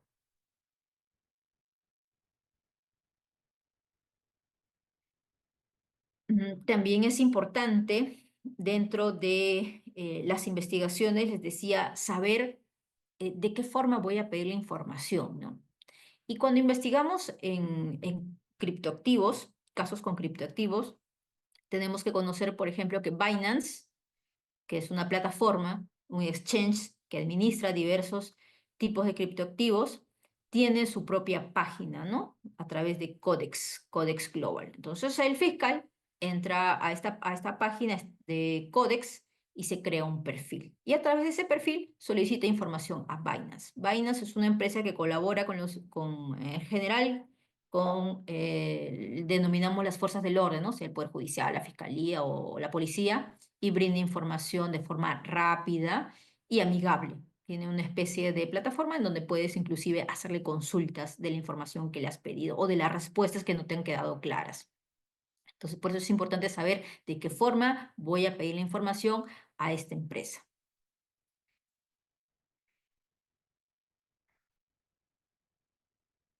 Ya. Entonces, vamos a ir a casos prácticos, ¿no? Les decía que el delito más usual, fraude informático.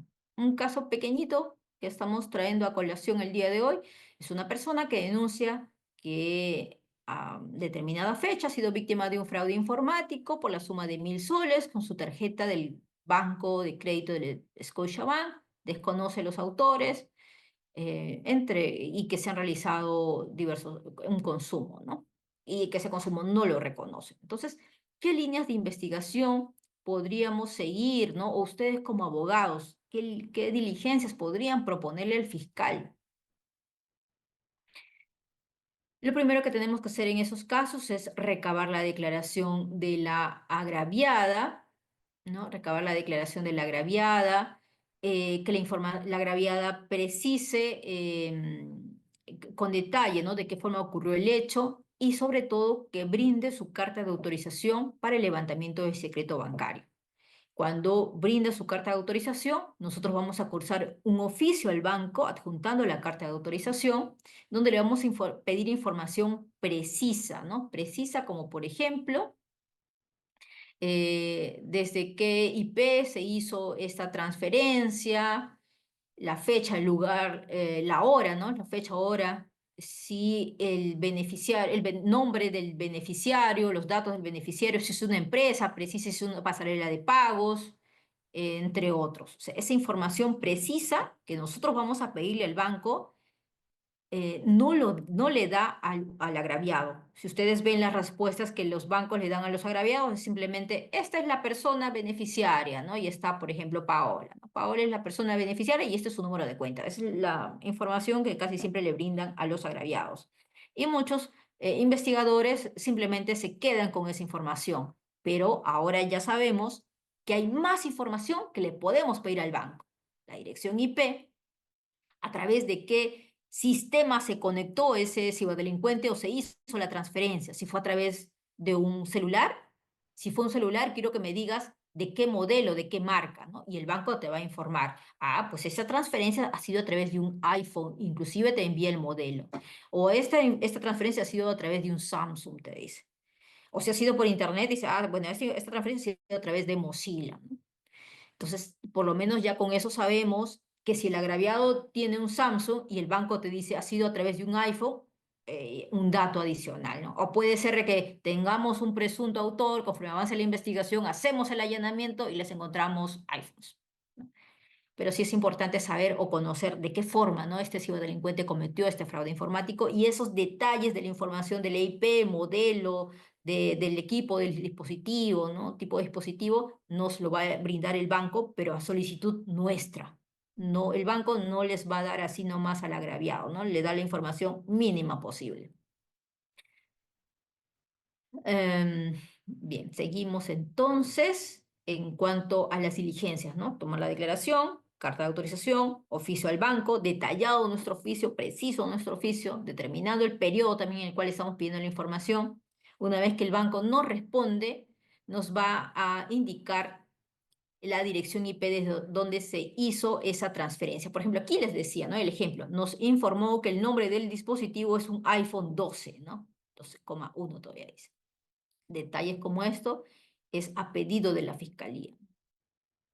Y con esta dirección IP nosotros vamos a ir a hacer la búsqueda en fuentes abiertas, en Juiz, en LACNIC o en ARIN, y nos va a indicar, ¿no?, la empresa de telefonía a la que pertenece o administra esta IP. Y luego que tenemos el dato de la empresa de telefonía que administra esta IP, vamos a, vuelvo a recalcar, formular nuestro requerimiento de levantamiento secreto de las comunicaciones y pedirle al juez, ¿no?, que esta empresa operadora nos brinde la información. Una vez que tengamos la resolución judicial, la vamos a enviar a la empresa de telefonía para que nos brinde esta información. Una vez que nos brinde la información, por ejemplo, en qué domicilio se está prestando este servicio de Internet, o quién lo está pagando, a quién le asignó esa IP, entre otros, quizás podemos evaluar si hacemos, dependiendo de de la gravedad del delito, si hacemos quizás un OBIS y luego un allanamiento, o si simplemente lo llamamos a declarar. Ya va a depender mucho de la estrategia del fiscal, ¿no? Y paralelamente a esa información que estamos siguiendo a través del IP o persiguiendo, vamos a decir así, a través del IP, vamos a seguir también con la ruta del dinero, ¿no? Tenemos que seguir la ruta del dinero. Una vez que el banco nos informa, ¿no? Ah, ya, este dinero de la agraviada ha sido transferida por ejemplo, a Paola, ¿no? Paola. Entonces, yo voy a requerir ahí un levantamiento de secreto bancario de la cuenta de Paola para saber qué pasó con el dinero. Entonces, muchas veces ese dinero inmediatamente ingresa, es transferido a otra cuenta bancaria. Y tenemos que hacer un segundo levantamiento de secreto bancario para saber esa cuenta de destino. Ya, ahora esta nueva cuenta que ha ido el dinero, tengo que hacer un nuevo levantamiento de secreto bancario y así seguir la ruta del dinero. Como ven, no es tan sencillo, requiere paciencia, requiere acuciosidad también para revisar la información, ¿no? Quizás se nos pasa por alto esta información del iPhone, ¿no? Del iPhone no nos parece relevante, pero quizás cuando incautamos o vamos a allanar el domicilio del investigado y le encontramos un iPhone 12, ¿no? Qué casualidad. Bien, doctores. Vemos entonces que investigar en el entorno digital o investigar sobre ciberdelincuencia es todo un desafío, ¿no? Es todo un desafío, hay que conocer bastante información, bastantes datos, saber cómo pedir la información, saber dónde se encuentran esos datos, procesar la información que también toma su tiempo, en el caso de los levantamientos de secretos bancarios o de las comunicaciones, y es una investigación que, si bien les decía es compleja, pero es satisfactoria, ¿no? Si les gusta investigar, es satisfactoria y no es imposible identificar a estos autores. Casi todas las denuncias en fraudes informáticos, por ejemplo, empiezan con los que resulten responsables, pero en el transcurso de la investigación, en muchos de los casos podemos ir identificando al autor. En cuanto a la jurisprudencia, tenemos poca jurisprudencia. He colocado por ahí algunos en las diapositivas, pero ya por el tiempo, ya son las 9 de la noche, bueno, lo hemos pasado un poco rápido. Está pendiente el protocolo de actuación de la agenda encubierto digital, por ello es un poco complejo aplicarlo actualmente, ¿no? Porque no existe todavía este protocolo.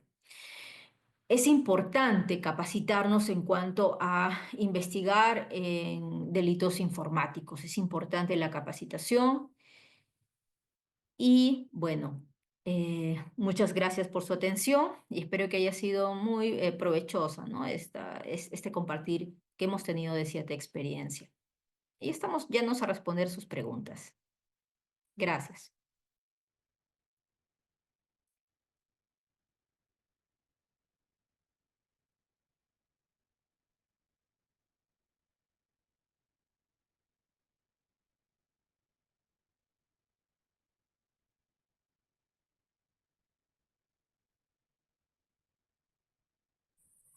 Gracias, doctora. Gracias a los invitados del día de hoy. Gracias por su paciencia. No, doctora, gracias por la ponencia que estuvo excelente. ¿Hay alguien que tiene alguna pregunta con la ponencia del día de hoy? Porque ha sido bien claro, bien explícito. Sí, el doctor Víctor Lévano, a ver si por favor le pueden dar el uso de la palabra. Tiene una pregunta. Sí, muchas gracias. Muy buenas noches, doctores, y muy buenas noches, doctora Paula. La felicito primeramente por su exposición, ha sido muy clara.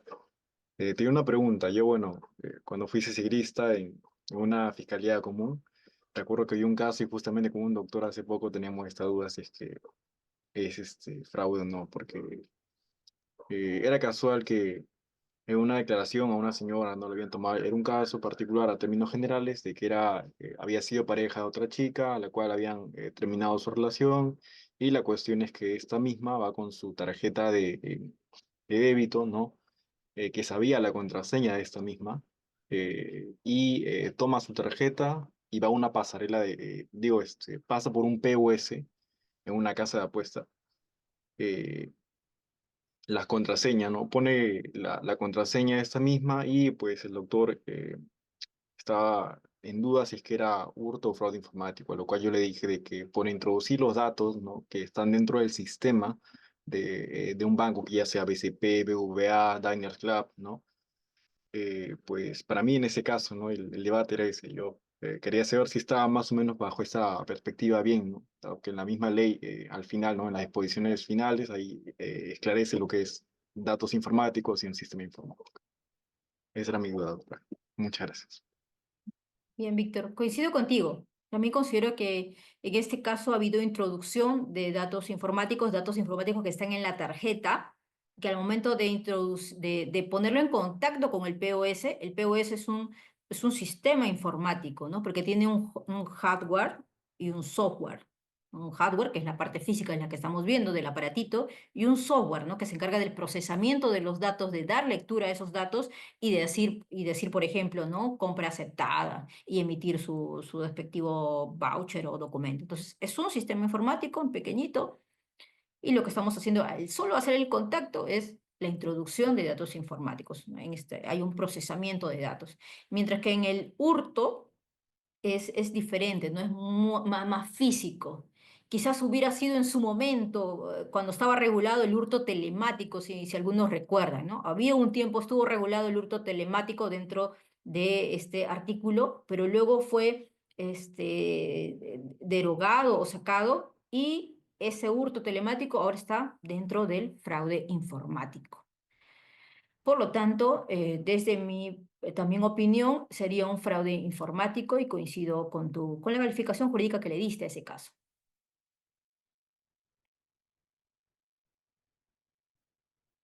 Vemos también levantada la mano de José Luis Cruz Valera. Sí, por favor, para que le den el acceso. Buenas noches, doctora Charaja. José Luis Cruz Buenas Valera de noches. Ucayali. Una consulta. Bueno, dos preguntas. Respecto a los casos en los que se incluye las criptomonedas, a veces se realizan casos, realizan investigaciones que están vinculadas a compras de criptomonedas a través de la plataforma Binance. El pedido que nosotros podemos hacer a la plataforma Binance es a través de un levantamiento de comunicaciones, secreto bancario o simplemente se puede pedir directamente a dicha plataforma. Medio de información que nosotros requerimos de los usuarios de dicha plataforma. Ahora, otra pregunta que les tengo es, se ha mencionado, ¿no? Que debemos seguir la ruta del dinero en cuanto a los casos de estafa, fraude informático. El Código Procesal Penal nos permite realizar la inmovilización, el bloqueo de las cuentas. En los casos que usted ha conocido, ha habido éxito en todo caso respecto al recupero del dinero que habría sido de cierta forma traído a la parte agraviada a través de ese procedimiento. Gracias, José Luis. Bien, vamos a empezar con, me dices, la plataforma de Binance. Ya. En el caso de Binance, eh, cuando tú envías, o el fiscal, ¿no? Envía, o la policía también puede ser, envía la solicitud a Binance, con la sola solicitud, por ejemplo, ha habido casos en los que yo le he pedido solo preservación de datos a Binance, con la sola solicitud del fiscal, Binance entrega voluntariamente la información, una información completa y detallada. Por ejemplo, las IPs de conexión de esa cuenta, los datos del titular de la cuenta, si esa persona se tomó, dentro de los protocolos, ¿no? de Binance está que esa persona se tome una fotografía, perdón, fotografía de sus documentos, puede ser un documento de licencia de conducir o pasaporte o algo, todos esos documentos y datos que hubiera registrado, te lo envía, te lo envía. Todos los movimientos de las billeteras que hubiera abierto esta persona, también. O sea, voluntariamente es como si te enviara el levantamiento de secreto bancario. Es como si te lo enviara completo, ¿sí? Tienes todo. No te exige Binance para entregarte esa información una resolución judicial. O sea, es una entrega voluntaria. Un poquito, se somete un poco más al convenio de Budapest, ¿no? La entrega voluntaria de información a las autoridades de las fuerzas del orden. Pero ¿cuál es la situación particular de Perú? O sea, Binance es una empresa que funciona en Internet pues, en diferentes países, ¿no? Pero ¿cuál es la situación particular en Perú? Acá en Perú nosotros tenemos una norma de protección de datos personales, es una norma muy protectora. Y también está pues también la protección de la intimidad, de las comunicaciones, entre otros. Entonces, esa información que me está dando Binance podría vulnerar aquí en Perú, ¿no? Esa ley de protección de datos personales, vulnerar la intimidad, entre otros derechos.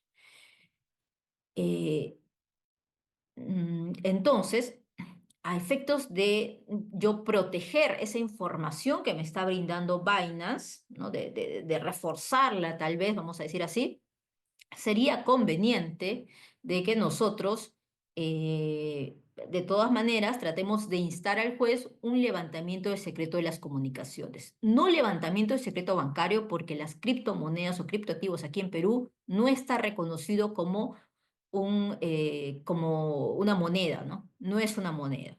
No pertenece al sistema financiero. Por lo tanto, no nos van a dar, no forma parte del sistema financiero, el juez no nos va a dar el levantamiento de secreto bancario. Entonces, ¿qué hacemos nosotros en esos casos? Levantamiento de secreto de las comunicaciones. Parece un poquito descabellado, ¿verdad?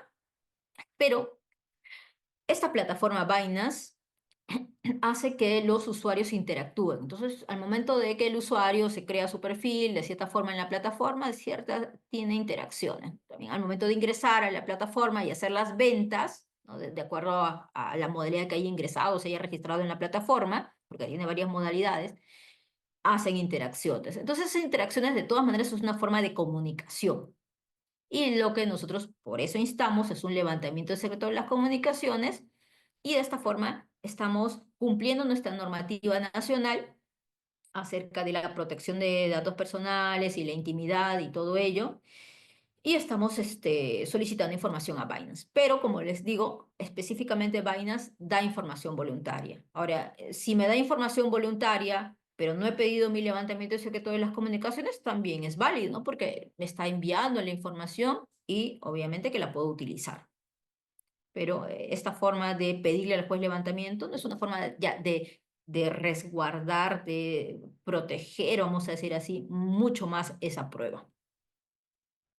Luego me comentaste si se podía hacer alguna forma de inmovilización o congelamiento de criptoactivos, ¿es correcto? Bien. Bueno, dentro de algunos casos sí he solicitado a Binance el congelamiento preventivo de criptomonedas, ¿no? Dentro de su regulación interna, ellos sí lo pueden hacer cuando está vinculado a algún delito, ¿no? Entonces nosotros enviamos nuestra solicitud, citamos el convenio de Budapest, no recuerdo ahorita el artículo específico, entonces le ponemos en conocimiento que esa cuenta está vinculada a la comisión de de un delito y le solicitamos, ¿no? Si congele esa cuenta. Y lo hace por un periodo determinado, pero sí nos pide que finalmente le enviemos una resolución judicial sobre la incautación de esos criptoactivos. Sé que en otras fiscalías, por ejemplo, han pedido a través de cooperación judicial internacional incautación o sea, congelamientos, ¿no? Congelamientos a Binance, que ya está congelado, pero a través de cooperación están intentando hacer también incautaciones de estas cuentas que se encuentran en otros países, ¿no? El dinero, al final, los criptoactivos están, o la billetera está en otro país. Le hemos pedido a Binance el congelamiento, se ha congelado, pero necesitamos incautarlo, ¿no? Finalmente. Entonces, son varias medidas que estamos tratando de instar. Es un poco novedoso. No es tan fácil también. No, todavía acá en Perú no hay una billetera que pertenezca al Estado, en donde si yo le incauto, voy a transferir esos criptoactivos a esa billetera ¿no? Peruana. No es como, por ejemplo, incauto yo dinero en una casa luego de un allanamiento y hay cuentas bancarias en donde yo voy a depositar ese dinero y en mi carpeta solo voy a colocar el voucher, ¿no? El voucher del depósito, y el Banco de la Nación se encarga de resguardar ese dinero. Entonces debería haber, aquí en Perú también, entonces una billetera digital abierta quizás en alguna de estas plataformas, en donde si yo voy a incautar criptoactivos, entonces pase a cuenta de esa cuenta del Estado, ¿no? Así como lo hacemos, por ejemplo, en estas cuentas del Banco de la Nación, donde se incauta y se deposita a esas cuentas del Banco de la Nación. Pero no hay todavía una cuenta de criptoactivos a nombre del Estado, ¿no? Todavía no hay.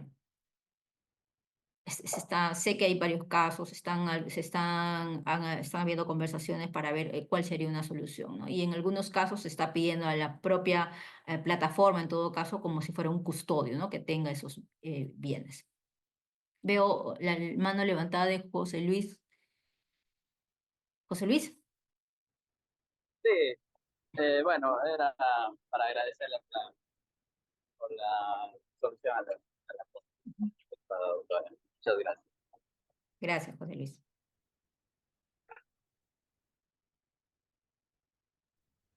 Gracias, doctora. Gracias por sus preguntas. En este caso, doctora, ya para poder culminar, el Ilustre Colegio de Abogados del Callao le hizo un presente video de un tema de un reconocimiento para poderlo proyectarlo para que lo pueda presenciar, por favor. Voy a cerrar, voy a dejar de compartir entonces. A ver, dejar de compartir.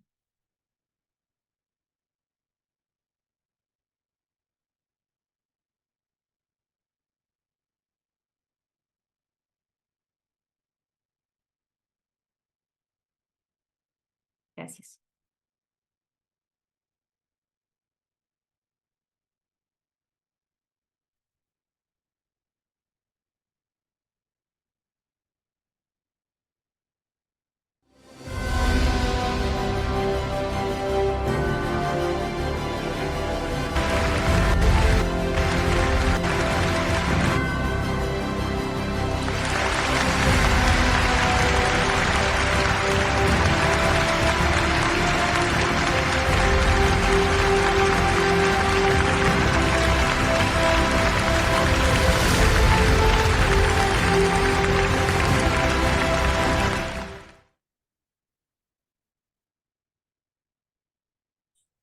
Gracias, Muchas doctora. gracias. Gracias a todos. Le voy a dar el pase, doctora, al decano para el tema de su despedida y agradecimiento. Muchas gracias, doctora Paola.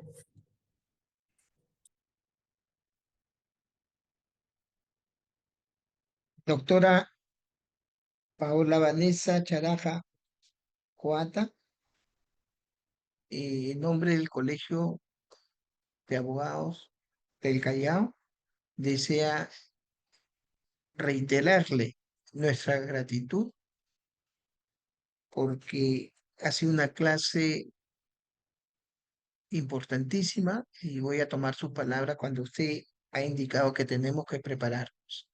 Es un tema nuevo y la preparación es importantísima para comprender este tema de delitos. Más de 2 horas ha estado con nosotros, doctora, y de verdad que ese gesto que ha tenido hacia el Colegio de Abogados del Callao es muy grato y reiteramos nuestra gratitud. Y como ha quedado corto el tiempo, también vamos a indicarle o a sugerirle al maestro Luis Ichimesa, porque gracias a él se realiza esta actividad para que, si es posible, usted pueda rendirnos otra brillante exposición. Buenas noches, gracias.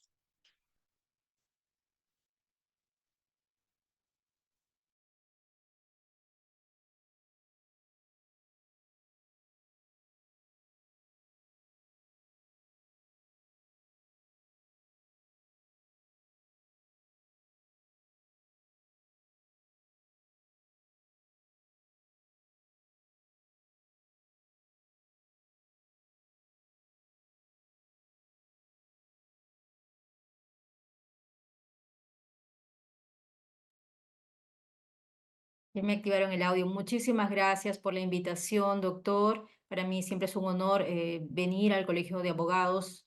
Anteriormente he ido presencial, esta vez lo hemos hecho virtual, pero siempre llena a compartir, ¿no? Tantos experiencias y sobre todo aprender también de los colegas con las preguntas que formulan. Muchas gracias, doctor.